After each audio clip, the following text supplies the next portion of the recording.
पन्ना जिले के खजुराहो कटनी लोकसभा में आज कांग्रेस के वरिष्ठ नेताओं ने पत्रवार्ता कर जिला निर्वाचन अधिकारी और रिटर्निंग ऑफिसर मनोज खत्री पर भाजपा के एजेंट के रूप में काम करने का आरोप लगाया।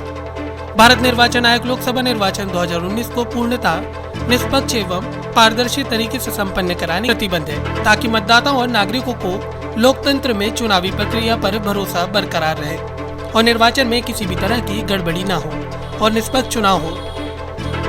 लेकिन खजुराहो संसदीय क्षेत्र अंतर्गत आने वाले पन्ना जिले में लोकसभा निर्वाचन की निष्पक्षता एवं पारदर्शिता के समझ सबसे बड़ी चुनौती जिला निर्वाचन अधिकारी मनोज खत्री है। ऐसा कहना है राज परिवार सदस्य लोकेंद्र सिंह और पूर्व सांसद विधायक के अलावा पूर्व कांग्रेस जिला अध्यक्ष और वरिष्ठ कांग्रेस नेताओं का।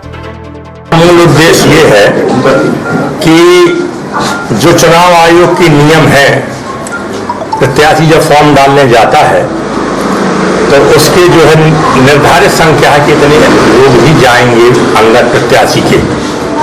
जब सापा ने जब फॉर्म डाला तो भी निर्धारित व्यक्ति को ही एंट्री मिली जो नियम के अनुसार।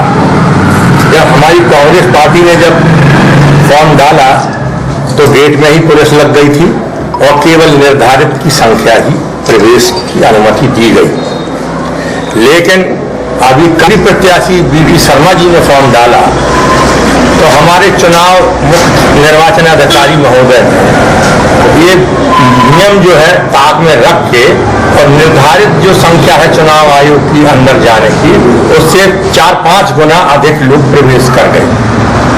ये नियम विरुद्ध कार्रवाई है और इसके खिलाफ है हम लोग कि नियम सबको एक से बनना चाहिए। हमारा कहना ये है कि कृष्ण करे सो लीला, मनुष्य करे सो पाप, करें तो भैया जो है, इसलिए हम इसके खिलाफ हैं। और ये निर्वाचन अधिकारी पूर्व में यहाँ पदस्थ थे बीजेपी के शासन काल में, और लगता है आज भी उनकी मानसिकता वही है, बदली नहीं है। इसलिए हमें ये भय है कि चुनाव निष्पक्ष नहीं हो पाएगा।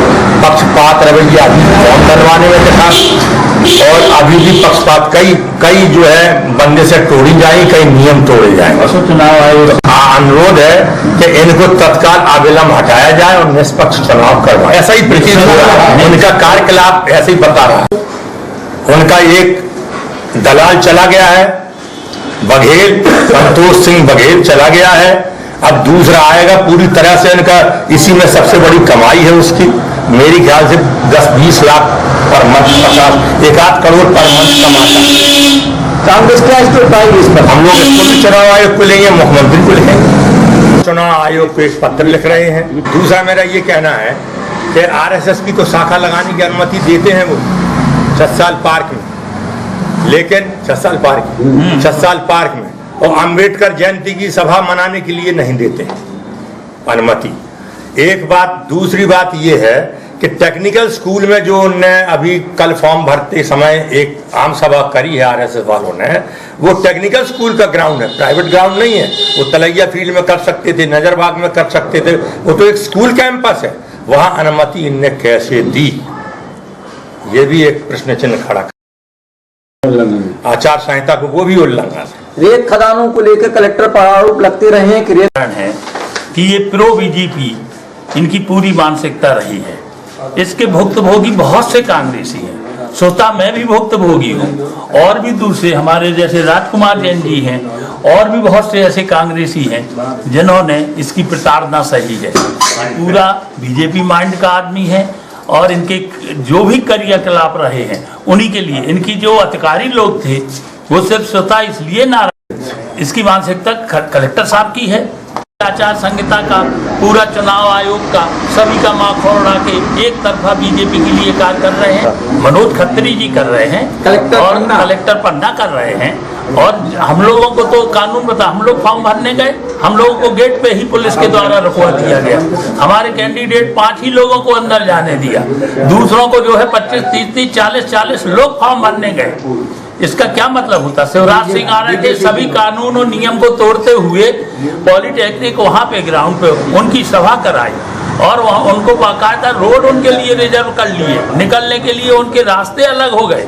हम लोग जो पूरा हम लोगों का काफिला गया वो जाम में फंस गया, कहीं कोई ऐसी व्यवस्था नहीं थी कि आराम से निकल जाए। तो उनकी मानसिकता दर्शाती है कि वो अभी उनके दिमाग से भाजपाई जो दिमाग था उनका 2 साल से वो गया नहीं, उससे बाहर नहीं आया। आयोग से हम लोग शिकायत करने जा रहे हैं और चुनाव आयोग से मांग भी कर रहे हैं कि अविलंब इनको यहाँ से हटाया जाए और किसी दूसरे को पदस्थ किया जाए, उसमें निरीक्षण में ये चुनाव हो।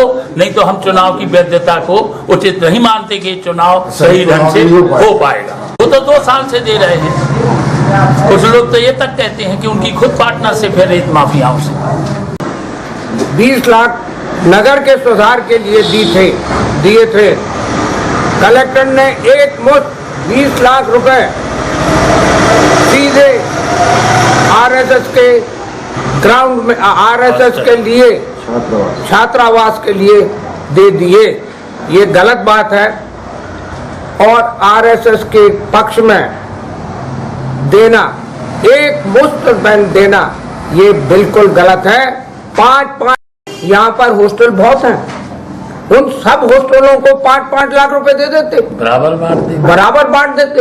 ये क्या है कि आरएसएस के हॉस्टल के लिए पूरे पैसे एक मुश्त दे दिए, ये गलत है। इनके रहते हुए आने वाला चुनाव निष्पक्ष नहीं करवाएंगे, ये सबों की भावना है। जी हाँ, वो तो दिख ही रहा है और चुनाव आयोग को